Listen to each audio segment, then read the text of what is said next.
Tuesday, 10th of June. Agenda item 1, apologies. Do we have any apologies? We do, Convener. We've got apologies from Councillor Aitchison, Deputy Provost Balfour, Councillor Brown, Councillor Colley, St McCabe, Patrick, Ritchie, and Councillor Robertson, who may be joining us later on, but he doesn't. So my apologies. Okay, thank you. Agenda item 2, declarations of interest. Members should declare any financial and non-financial interest they have in any item of business at this meeting, identifying the relevant agenda item and the nature of the interest. Do you have any declarations of interest? No. Agenda item 3, minute of the meeting of the Scrutiny Committee held on 12th of May, pages 2 to 8 in your agenda papers. Can we agree the minute? Agreed. Thank you. Agenda item 4, rolling action log, and we'll go to Brian for that. Thanks, Convener. The rolling action log just sets out actions that the committee had asked for follow-ups to future meetings. You'll see that there's the first 2 roads in BMD are due in December this year, and they're in progress. They'll be on schedule. There was a request that the complaints annual reports and data brought back to the committee, and that will be picked up in the next item. There was a request that further work was undertaken to do with collaboration with parents and guardians, and that's in today's agenda. Review of the contact centre is also, we had that in a very successful review, and there was recommendations made. The committee asked for a follow-up just on how they've been implemented, and that's due in January 2026. So everything's either on the agenda or on track. Okay, thank you. Agenda item 5, complaints annual report 2024-25, and it's a report by Anne-Marie. Thank you, Convener. As stated at section 1, the purpose of the report is to present the Falkirk Council Complaints Annual Report for 24-25. Section 4 provides details of the content of Falkirk Council's complaints handling procedure and advises that this is based on the model complaints handling procedure developed by the Scottish Public Services Ombudsman, the SPSO, which all Scottish local authorities use to develop their complaints handling procedures. Section 4 also explains that SPSO requires councils to publish a complaints annual report by the end of October each year. The Falkirk Council Annual Report for 24-25 is attached as Appendix 1. Section 5 highlights some key points from the annual report. A reduced volume of complaints have been received, improved response times at all complaint stages, and fewer complaints requiring escalation from stage 1 to stage 2. It also highlights some benchmarking figures from other local authorities for the 23-24 period, as information is not yet available for 24-25, and it shows that while the council receives more complaints than the Scottish average, it is quicker to respond, more successful in early resolution, and better positioned to use customer feedback to drive continuous improvement across services. As noted at para 5.3, not all local authorities have the same in-house services, so for example housing and building maintenance. Therefore, some other local authorities' complaints figures will exclude any complaints in relation to these areas, which impacts on their complaints numbers and the benchmarking data available. Falkirk Council continues to challenge the benchmarking data with the Lacan Group to try to ensure meaningful comparison. Members previously asked to be provided with the top 10 reasons for complaints. To enable comparison, the table at 5.5 provides a breakdown of these by stage and by year. Due to data retention within the complaint database, data before 23-24 is not available. Para 5.10 advises that of the 47 cases that were referred to the SPSO, only 1 complaint was upheld by them, which suggests that we're handling our complaints well, and Para 5.11 refers to the information in the annual report that demonstrates how we've learned from complaints and implemented improvements. You're invited to note the Falkirk Council Complaints Annual Report 24-25. Thanks very much, Anne-Marie. I'll just kind of restate what you said. It's a positive report. and overall the benchmarking data supports the view that while the Council receives more complaints than the Scottish average, it's quicker to respond, more successful in early resolution, and better positioned to use customer feedback to drive continuous improvement across the services. So it is a pretty positive report. So we'll now open up Councillor Forrest. Thank you. Thanks, Provost. Anne-Marie, I thank you for your report there. At the last meeting, we actually requested a follow-up report detailing the top 10 complaint categories from 2016 to 2017 up to 25. You've said that the data retention isn't kept. Is there a reason for that? Because, you know, it's better for us to see the larger picture. And I understand that why you say it's not been done. To you, Chair, yes, it's literally to comply with data protection and GDPR regulation guidelines. However, we'll be able to use the data that we've captured in this report for next year. So we'll have the data that's written on in the paper report, albeit we won't be able to pull it from the database. Thank you. I don't understand how it can't be anonymised, but perhaps we could ask the information compliance officer if this could be added to in the future. Thank you, Provost. So there's a difference between this being a public report, which we can use again, and the data that's held in the actual system. And there's rules around data retention. We're not allowed to retain data, but once we've got it collated in this way, which is completely anonymised and it's in a public report, we are able to use that. It's about the data retention in the system, and we're only allowed to retain that for so long, and we're not allowed to keep that. That must be deleted out of the system after a period of time. Very well. Okay. Thank you for that.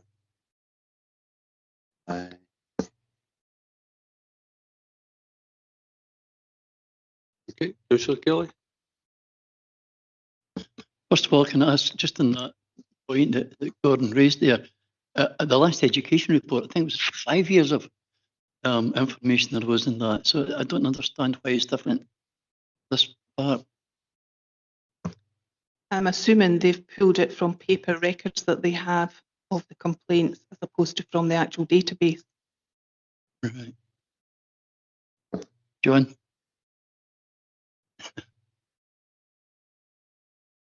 I mean, we follow the same information, use the same systems, follow the same processes. So I would need to get back to you on the reason for that. But it would be the same. It's the same policy, the same procedures and systems that we're using. Okay, I was just when I remember seeing that. Anyway, it might be that it's just come from the older reports that what's being described just now. So that's the reason, is because we don't have all the reports on the complaints that we can't use that, but we'll be able to use this year's in 5 years' time. Yeah. All right, understood that now. Got it. Well, I originally going to ask wasn't that. I just want to say congratulations on the drop in complaints and the speed that they're dealt with. What are the main reasons for the drop? I could only guess at the reasons for the drop, as in improved service delivery. I don't know. We are very good at encouraging complaints to be logged. As a council, we've got a complaints handling working group, and we don't shy away from making sure that if something is a complaint, that it's actually logged, because we recognise that it's an opportunity to improve service delivery. Just, if we don't know why complaints are dropping, we don't know where we're succeeding. That's what I was trying to get at there.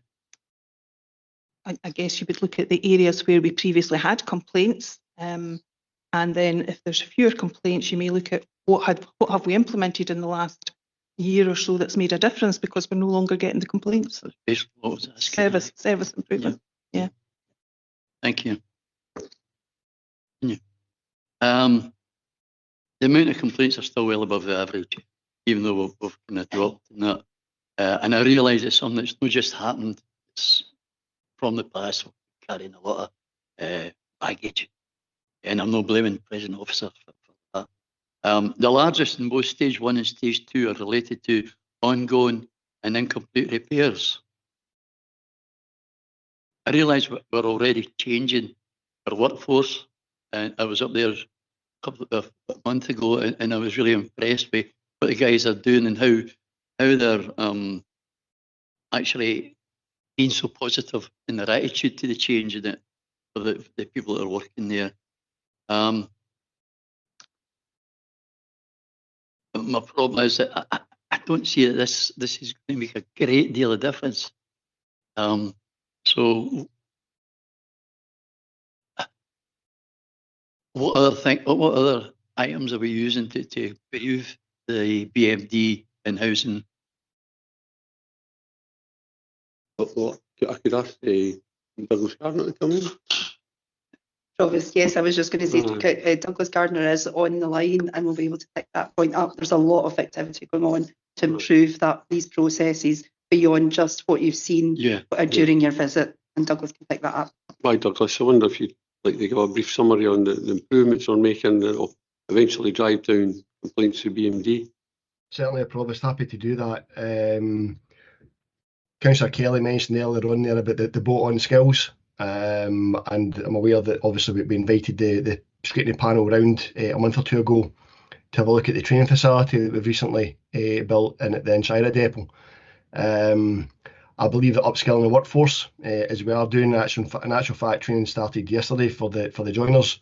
I think that will have a big impact on improving customer satisfaction, tenant satisfaction when it comes to repairing jobs, both emergency and non-emergency. I think another big factor, Provost, that will have a positive impact is the recently launched NEC system. I know that the panel have heard about this one before, but this is effectively a booking system where we can allocate AM and PM appointments for members of the public. That launched last week, and whilst obviously it's still early days, it does seem to be having a positive impact, and I believe that we'll see that positive trend continuing, Provost. But again, all that information will be captured within the scrutiny paper that we're bringing up later this year in December. And obviously I'm happy to go into more detail when I have additional data at that point in time. Okay, thanks very much, Douglas. I'm going to go to Councillor Regan. Morning. I'm going to change my question slightly because you did touch on it in the summary of the paper. So the complaints per 1,000 population, some of them, the other councils, they don't have housing, building maintenance, that sort of thing. Is there any way to actually get a more comparable data set so that it doesn't look that we're just getting more complaints in general? We work with the Lacking Group, we participate in the Lacking Group, so I guess what we could do is try and get some more detail from those councils that do also have in-house housing and EMD services. That would be just a request to them. We could try and get some information in relation to that and exclude the councils that don't have housing or EMD. And my second question was, I'm not sure how to phrase this. Once the complaints have been recorded, what lessons are you actually putting into place for your learning the outcomes of the complaints? I don't know, does that make sense? Yeah.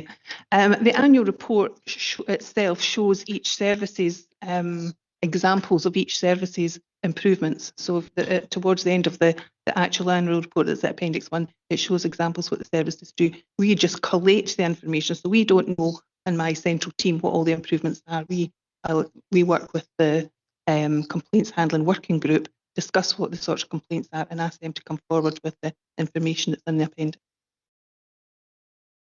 That's brilliant, thank you.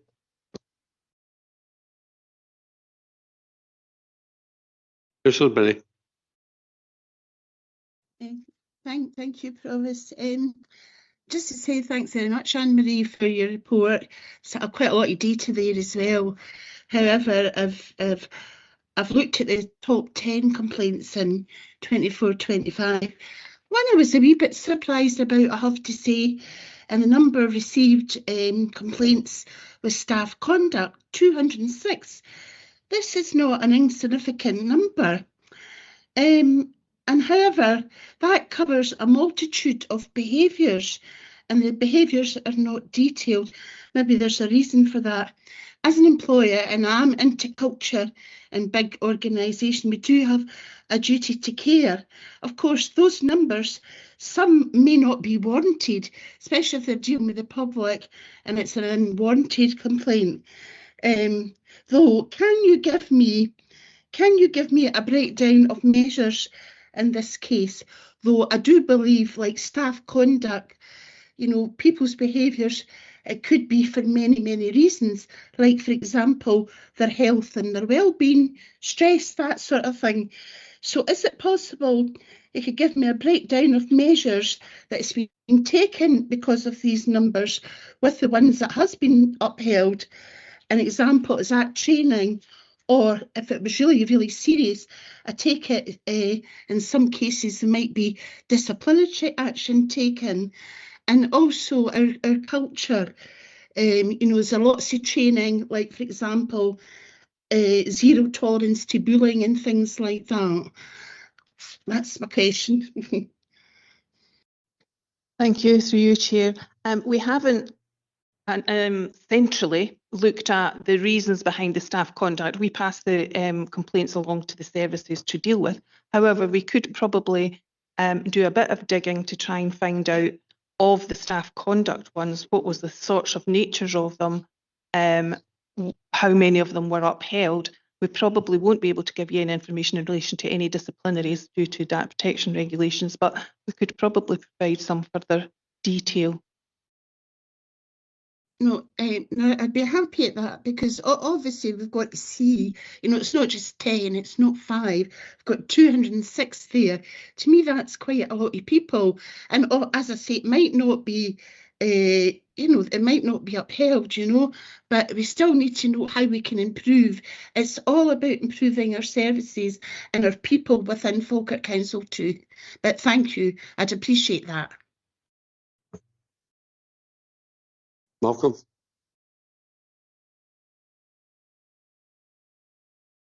Hey, thanks, Provost. I just wanted to come in on the BMD complaints, and you know, I hope elected members have full awareness of all the significant work that we as officers are trying to do to improve that service and give our tenants the best possible level of support that they can.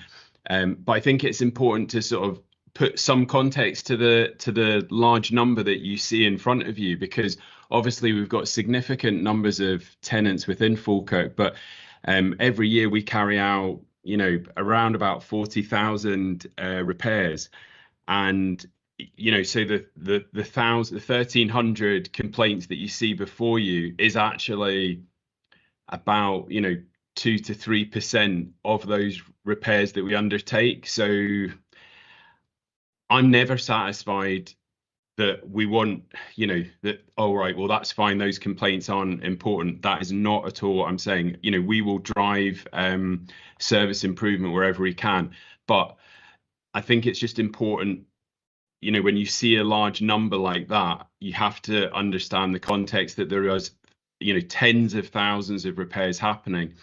And we do satisfaction checks on with tenants about how happy they are with the repairs that are carried out, and typically the scores are very high. So I think the BMD service is actually working well on an improvement journey, and as Douglas said, we're really looking forward to coming back to Scrutiny later this year with a full suite of information and getting into a full conversation. But I just wanted to make that point. Hopefully that was helpful, Provost.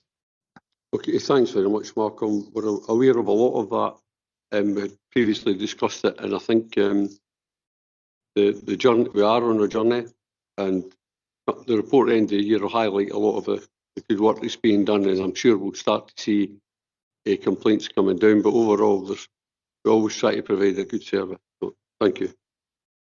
Dan? Yeah, thanks, Provost. I was just wanting to come back in on the staff conduct issue that was raised by Councillor Binney. It was really just to provide committee with the assurance that when we get a complaint in about staff conduct, these are looked at individually, they're taken seriously. We look at the circumstances of each of the cases. Now, it could well be that there's an issue there and it requires coaching or training for that individual employee. There could well be some instances, albeit rare, where there could be disciplinary action, but every situation is looked at on its own individual merits. I think it's worth saying, though, that there are some situations around expectations of the services we deliver, and those can sometimes not meet customer expectations and client expectations. That can sometimes result in a complaint coming in about conduct as opposed to the service as well. So there's a whole range of issues in there, but it was just to assure committee that all of these matters are looked at individually and taken seriously. Yes, thanks very much, Karen. I have a question. It's page 17. Schools appear on the Stage 1 top 10 complaints list for 24-25, despite not being there 23-24. Additionally, the number of schools-related Stage 2 reports has doubled in 24-25. I wonder if you got a wee explanation why that might be. I think I probably know why it is. I just wonder if what the underlying reason. So on page 17, schools do appear in 23-24 and 24-25. So 109 concerns. In the main, they are redirected back to individual schools and head teachers to respond to. But when you consider that there are 24,000 young people, it represents about 0.45% of our school population. That said, every single concern is looked at by central officers and head teachers. We always push for frontline resolutions, and I mean, in a lot of cases, parents will approach schools directly with concerns they have got, and if that's not then resolved at that level, that's when the complaints process is instigated.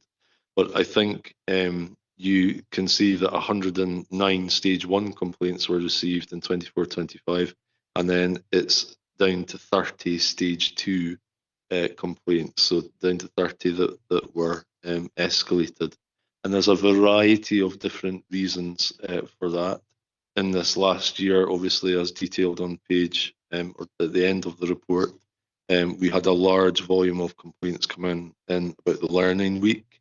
But often our complaints are around parent expectations and what the service is able to provide, and sometimes that's in relation to areas like additional support needs, or if it's around placing of pupils, so that can come through that system as well.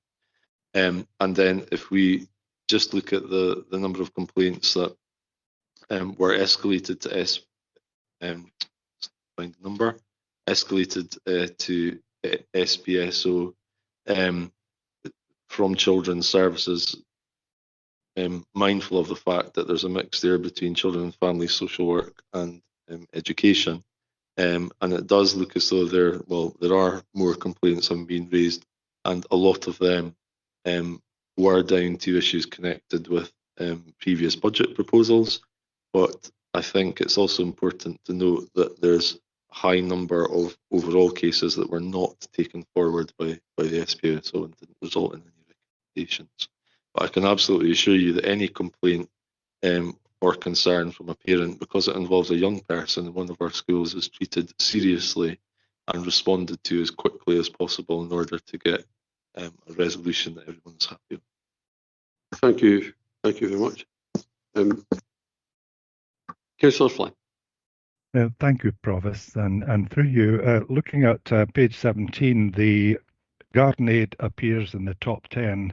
I think for the first time, I think it says. I just wonder what was the makeup of the types of complaints that came through from Garden Aid initially, what the different parts were.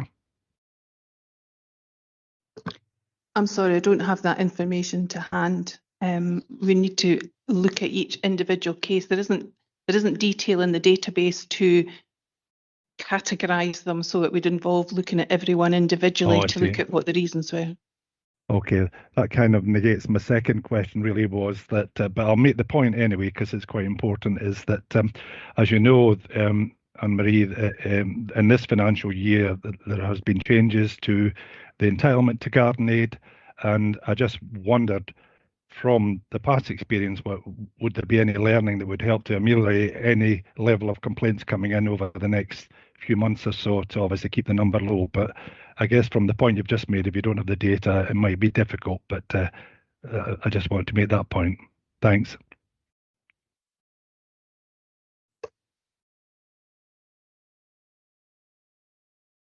Councillor Forrest. Thanks.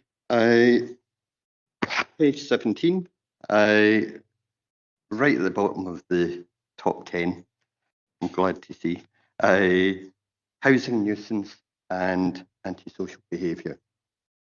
We as elected members all have come across this.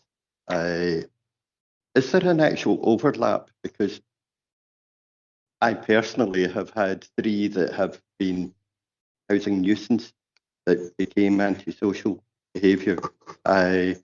So how much of an overlap is in this? How many do escalate, or are these put down purely and simply as separate items? I'm sorry, I don't know the answer to that, but I can certainly ask the service to provide you with some more detail. Thank you. It's actually good to see that was in stage 1, right? And that was 184.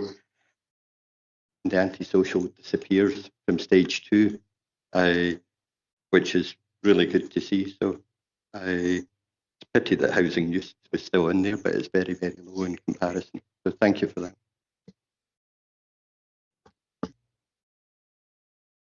Any other questions?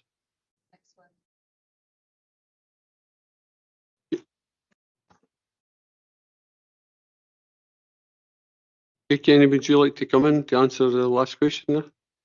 Yep, thanks very much, Provost. I'll try my best. I might need it just to be reiterated, but one of the things about the antisocial behaviour is obviously we've got teams that are working. We have our mediation teams as well.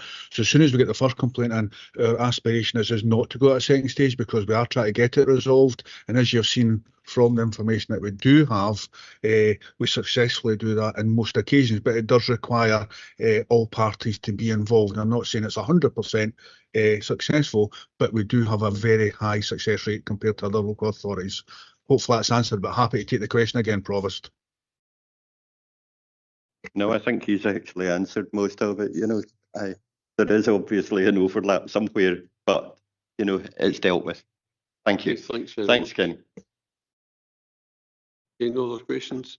So overall, it's a really positive report, as stated at the beginning. And if you look at page 17, you see the trends where 23, 24 to 24, 25. An example being ongoing or incomplete repairs, 1,030.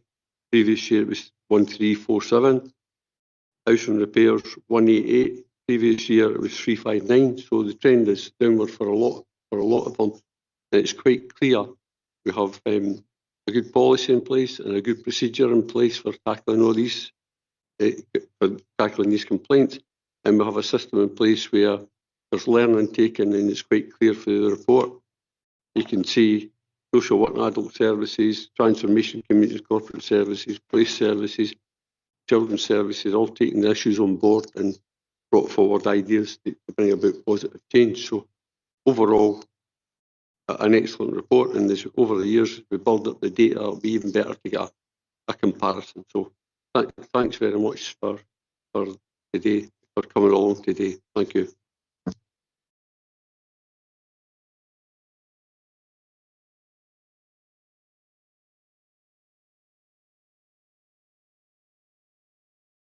So agenda item 6 is working with parents and carers in other ways, ages 32 to 43.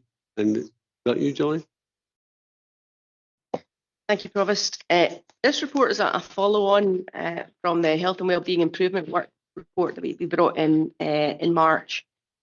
And we wanted to exemplify the different ways that the earlier settings and schools are working with parents and carers across education.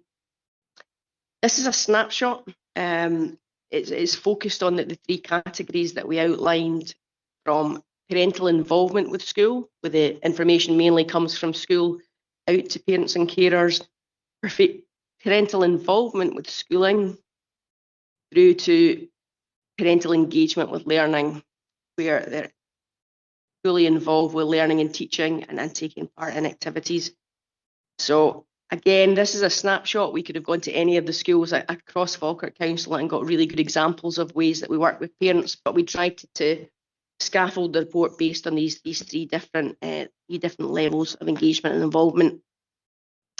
We recognise that this is really important work, as the Educational Endowment pointed out, that good, effective parental engagement can lead to +3 months of enhanced learning within a course of a year, 3 months of learning gains. So important that the early year settings and schools do this as well as they can. So hopefully these examples give you a flavour of the sort of work that's going on in education at the moment. Okay, thanks very much, Gillian. I would just like to give a brief summary. Overall, this is a positive report, which demonstrates that the Council undertakes a range of activities across Falkirk schools and early year settings to strengthen parent and carer engagement and partnership working in order to promote the health, well-being and wider success of children and young people. This work draws on a wide range of approaches to reflect the different stages of the parental engagement continuum, such as pedagogy and child psychology, early intervention and community-led engagement. So I think we're ticking that box to try and help everyone. So, and we'll just go to the questions now. So the first question is from Councillor Aiken. Aye. Loved it. Absolutely loved reading this report. I was delighted with it. But there's no mention actually in the report of how the work is funded. Is there like financial stability for some of these projects to continue, and is there future planning in place to make sure that they can, because they're fantastic? Thank you. I'll answer this on behalf of Julian. Thanks, Councillor Aitken, to Provost.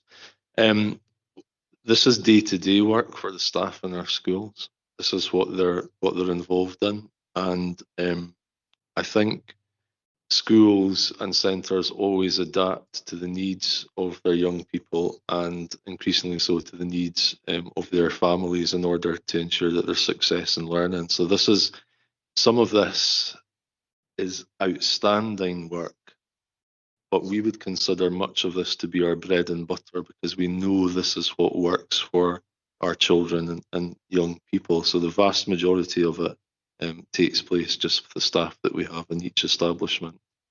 However, there will be elements to this that are funded through pupil equity funding, and you know that pupil equity funding has been assured for another year, and there's a current review of that funding at a national level taking place, which we are feeding into.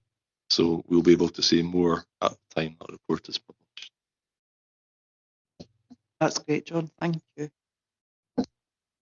Councillor Kelly.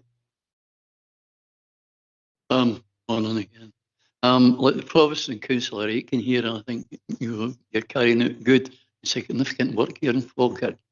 I recognise education, along with good mental health, is probably the most important aim we can have to bring children and families out of poverty. When you talk about overcoming barriers, I would think the most difficult thing is winning some parents' confidence, especially in families who have had a bad experience in education, if at all. How do you do that?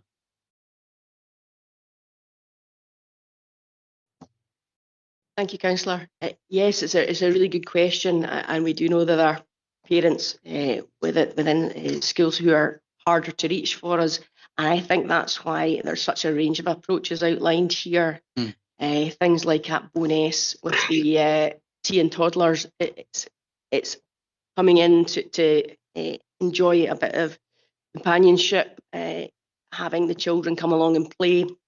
It's creating a different environment that probably doesn't look like the school experience they had, even if it was a negative experience. So yeah, I think there are lots of examples in here where it probably looks a little bit different to what you might have thought for traditional schooling. So I think that helps a lot. And as you say, there can be parents, carers that we work with that are reluctant to engage with services. But a lot of my work is around domestic abuse. And what we often find is that some people that we're working with will engage better with education than other services. And I think it's really important that we use that relationship that we build. And I think some of these ideas outlined here are outstanding ways to build relationships with families and the communities. And schools reach into communities in lots of different ways and get involved. So again, bringing people into the school, making sure the school is part of that community as well. Nice. That's exactly what I was looking for. Am I going on? Thanks, Councillor Kelly. I have a question here. The report contains much detail about the work that has been done and the theory behind the work, but not about the outcomes and success measures of the work. So maybe, how do you measure success, if you like?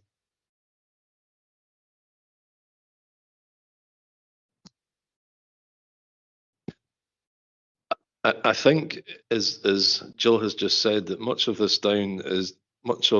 comes down to improving relationships and forming relationships with families, and we know that 80% of how a young person achieves and attains at school is determined by the time that they spend out with school and how they're supported at home. So it's important to develop that relationship so that everybody understands their role in supporting young people.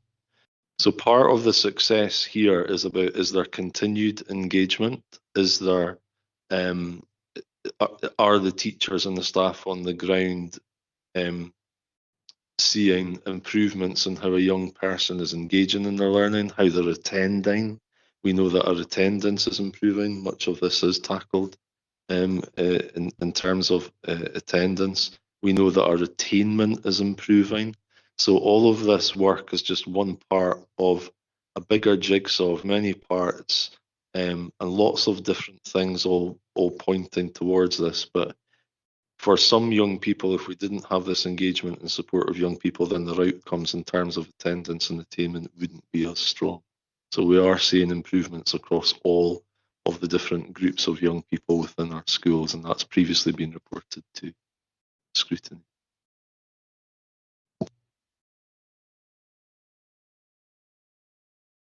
Councillor Kelly, back to yourself. Thanks, Provost. I think that the Denny Primary Solihull approach, parent group, and the Bonus Academy meal prep are really interesting, innovative, and successful initiatives. Do you have plans to upscale these in Falkirk District? Thank you, Councillor. Yes, the Solihull approach is one parenting programme. We have a number. Maybe notice Langley's ELC use PEEP, and that's quite a common parenting programme that's used across our early years establishments. So it is offered across a lot of different settings already, whether it's Solihull or one of the other programmes, but also through family support and social work, health visiting, school nursing may offer aspects as well. There's multi-agency delivery of a lot of these programmes. So we share across establishments the work that's going on, but again, a lot have already taken up that opportunity. The example from Bowness of Meal Prep Monday, again, we shared that fairly recently, a network for schools so that they could hear about the good work that's going on. But as I say, there are lots of really good programmes in other schools as well. We've just focused in on a few to share with you today.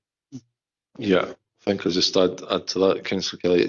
It's this is a snapshot of work, but you could go into any school and there would be a variety of different approaches taking place. There'd be 6, 7, 8 things taking place in schools. And what I've been really impressed with as I've been going around over the last few months, and I've been in every single nursery, every single primary, every single secondary.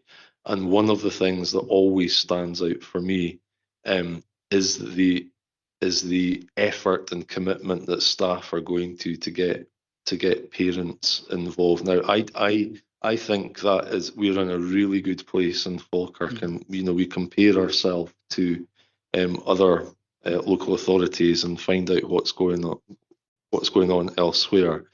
5, 10 years ago, you wouldn't have seen any of this happening, but schools have had to adapt what they do in order to engage families, to get young people to attend and to get them engaged in their learning. And I think our outcomes are displaying that the approach is working. So we'll just continue to work on it, and we'll continue to build it. And I'm always amazed by the new creative initiatives and the innovative work schools and centres are undertaking. And we'll provide the encouragement, the guidance and the support where it's required in order to enable that to continue to happen. Thanks, John. Just what you were saying about other areas being involved in it. Is NHS involved? Or I'm speaking in particular about the Solihull approach. Have you other areas of, well, as I said, NHS, for instance, with psychologists, etc., actually involved in it, or is it just Denny Primary School that's working on it? Yep. So the Solihull approach, councillor, can be delivered by lots of different agencies. So Denny deliver it in-house. They have members of staff trained in that approach to run sessions themselves. But in other places, it might be psychologists that are leading groups. Family support are an agency that do quite a lot of parenting support work, and the health visiting team will be trained in these sort of approaches as well. For Denny specifically, it is run in-house. They may bring other partners in at points for sessions to support, but we have very well trained staff within the school. Thanks a lot. That's me. Any other questions? No. So overall, it is a really positive report. Everybody's doing good work, as John says. You find these examples across all the schools, and there's a one for Braes High School. They've introduced a brew and blether. Parents come along and they mix and have a chat. And I think a lot is about communication, and we're doing that across the piece. And parents are more engaged than probably they were in the past. So it's really, keep up the good. I think everybody here would commend the report, and thank you all for the good work you do in education, trying to improve the outcomes for everyone. So thanks very much. Thank you. And that's the end of the Scrutiny Committee for today. Thank you. Thank you, Chair.